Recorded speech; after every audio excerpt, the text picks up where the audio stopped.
সিলেটের বন্দর police ফাঁড়িত Raihan Ahmad murder মামলা ৩ পুলিশে সাক্ষী দিছেন। সোমবার বিয়ালে সিলেটের অতিরিক্ত চিফ মেট্রোপলিটন ম্যাজিস্ট্রেট কোর্টের বিচারক মোহাম্মদ জিহাদুর রহমানে ১৬৪ ধারায় তার জবানবন্দি রেকর্ড করছেন।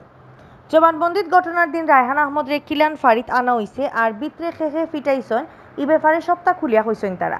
সাক্ষী দেওয়া ৩ জন হইলা বন্দর ফাঁড়ির পুলিশ সাইফুল, দেলোয়ার আর স্বামী। সোমবার বিয়াল ৩টা থেকে ৫টা পর্যন্ত বিচারকে তারা সাক্ষী লইছে। জানা গেছে মামলার আইও পিবিআই ইন্সপেক্টর মাহিদুল ইসলামে ই ৩ পুলিশে কৌটো তুলছিলা। ই ৩ জন গেছে ১০ তারিখ ঘটনার দিন বন্দর পুলিশ ফাঁড়ির ডিউটিতে আসলা।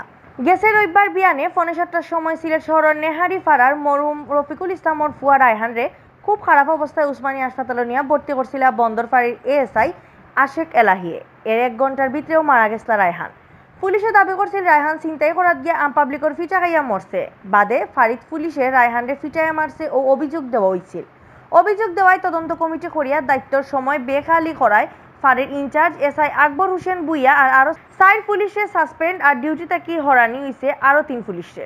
মার্ডারের বাদর দিন তাকে কোনোখানো বিশ্রাইয়া পাওয়া যান না ঘটনার আসল খামাইয়ারা এসআই আকবরে।